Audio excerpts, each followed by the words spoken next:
Mesdames, Messieurs, peuple congolais, on nous annonce le début de l'insurrection populaire en République démocratisée du Congo, Kinshasa. Mesdames, Messieurs, pourquoi ce début de l'insurrection populaire en République démocratisée du Congo, Kinshasa? Parce que depuis les présidentielles de 2006, en passant par celle de 2011, où il n'y a eu que des hold-up électoraux, subis des violences, et donc les Congolais de la République démocratisée du Congo ont tout compris. Ils ont tout compris. Qu'un dictateur reste un dictateur et que Kabila est un dictateur. Qu'un dictateur n'organise pas une élection présidentielle pour la perdre. C'est la règle. Elle est universelle et immuable. Oui. Un dictateur n'organise pas une élection présidentielle pour la perdre. 2. On n'organise pas une élection présidentielle dans un pays occupé. Et 3. Un dictateur n'a pas de concurrent à sa taille tant que le peuple ne relève pas le défi. Le défi ici est celui d'appliquer l'article 64 de la Constitution de la République démocratisée du Congo. Mesdames, Messieurs, peuple congolais, l'annonce est arrivée ce matin. Oui, l'annonce de la fin de l'occupation. Ce 18 décembre 2018, le début de l'insurrection populaire en République démocratisée du Congo, ou plutôt une révolution annoncée. Et puisque les politiques ont échoué, le souverain peuple veut prendre le contrôle de son pays. Mesdames, Messieurs, peuple congolais, c'est 18 mars. Oui, le 18, j'ai dit le 18 décembre. Ouais. Le 18 décembre 2018. Début de l'insurrection populaire en République démocratique du Congo. Et pourquoi? Parce que, ils veulent la fin de l'occupation. Le peuple congolais veut la fin de l'occupation. Oui, l'occupation de son sol ou du territoire de la République démocratique du Congo par les Rwandais, qui sont venus tout simplement exploiter ce pays. Je parle bien des Rwandais Tutsis, qui sont simplement venus exploiter ce pays. Donc ils occupent le sol, c'est-à-dire les territoires, oui, au niveau des armées, de la police et de tout, et tout est encadré sous contrôle de l'occupation rwandaise. Bon, il faut aussi récupérer les sous-sols. Eh bien oui, là il faut se dire que le sous-sol de la République démocratisée du Congo est sous le contrôle du clan de Kabila et de l'occupation rwandaise. On nous annonce que le clan Kabila a plus de 120 permis d'exploitation des minéraux et des terres rares. Je vous annonce que la République démocratique du Congo a 60% des réserves mondiales en terres rares et en minéraux.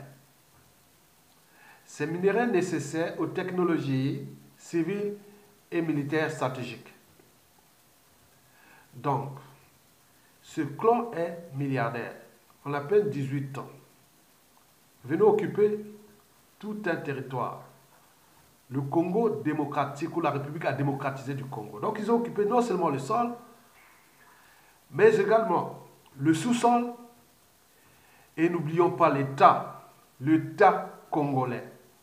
Vous savez que quand on parle de l'État, on pense tout naturellement d'abord au territoire, puis à sa population et enfin aux institutions. Concernant les territoires, je vous ai dit qu'il est sous contrôle.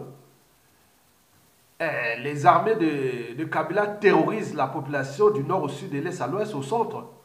Eh bien oui, la violence règne en maître pour que ces gens se soumettent à l'occupation. Donc le pays est sous contrôle au niveau du territoire. Deuxièmement, quand on parle de l'État, on pense tout naturellement à la population.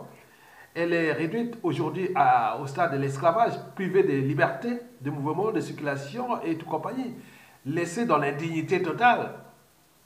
Il faut être esclave, comme ce qu'on voit aujourd'hui, pour ne pas le constater. Que vous soyez civil, politique et militaire, en République démocratisée du Congo, si vous êtes bien nationaliste congolais, vous remarquerez que vous êtes devenus des esclaves du clan de Kabila.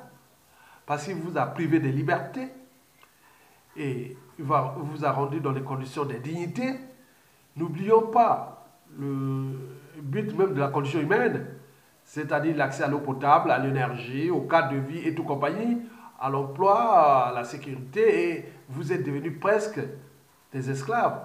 Bien entendu, certains ont renoncé à leurs droits et devoirs, d'abord de peuple, tant au niveau civil, politique et militaire, sinon ça cesserait. Donc ceux qui veulent s'affranchir de cet état de crise d'esclaves ou d'esclavage ont pris le contrôle, le taureau par les cornes pour se soulever. Parce que quand un peuple ne cesse d'obéir, il perd tout naturellement la notion de peuple. Et par conséquent, il devient mûr pour l'esclavage. Est-ce que vous allez être les esclaves de Kabila et de son clan et de ses collabos ou de ses forces d'occupation? Vaste débat. Mesdames, Messieurs, bon, il faut dire aussi, en parlant de l'État, il faut prendre les institutions. Loi, règlement, constitution, et tout ça ont été bafoués. Et sont au service de Kabila. Comme c'est indicateur c'est celui qui dit que sa propre loi. Donc la loi n'est plus celui de la loi des sociétés constituées. Mais là, on est dans une société destituée. Donc il y a une destitution de l'État.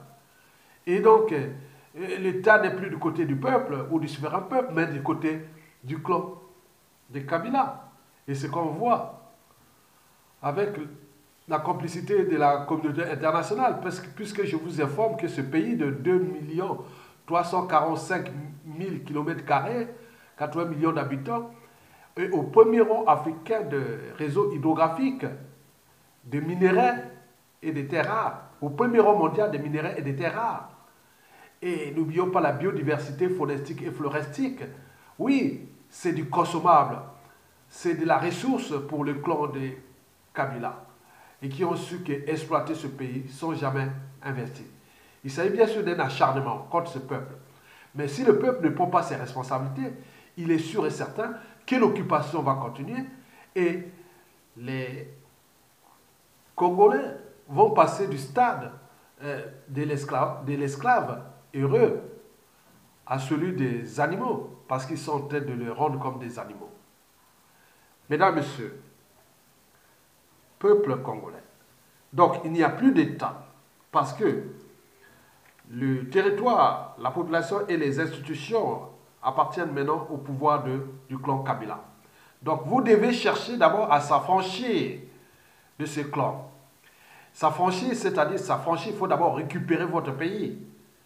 En application d'abord de l'article 64, sur le principe que un dictateur n'a pas de concurrent à sa taille tant que le peuple ne relève pas le défi.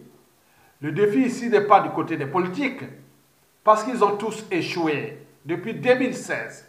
Ils continuent à faire leur combine, leur division et compagnie, et le peuple est là en souffrance. Donc il faut prendre les responsabilités. Donc en application de l'article 64, et en tenant compte de ce principe qu'un dictateur n'a pas de concurrent à sa taille, donc le peuple ne relève pas le défi. Donc le défi ici est d'abord de Kabila dégage pour que vous puissiez ensemble mettre une période transitoire citoyenne où vous pouvez reprendre le contrôle de votre pays. C'est comme dans une maison ou dans un milieu qui a été saccagé. Prenons par exemple le cas d'un bail.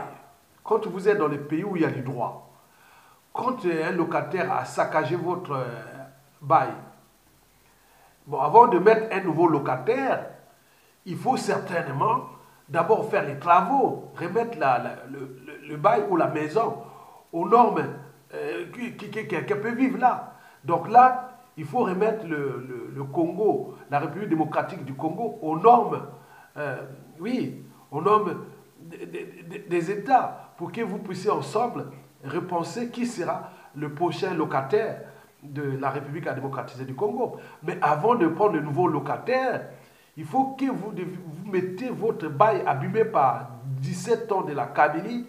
Oui, ce bail abîmé. Donc il faut les remettre aux normes structurelles, organisationnelles et managériales d'ailleurs.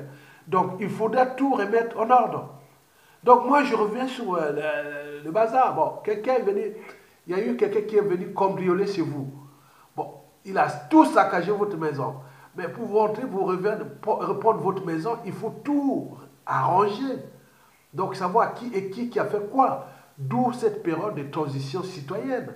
Et qui sera là pour montrer aux yeux de la jeunesse et de tous citoyens congolais que le pays-là nous appartient à nous tous.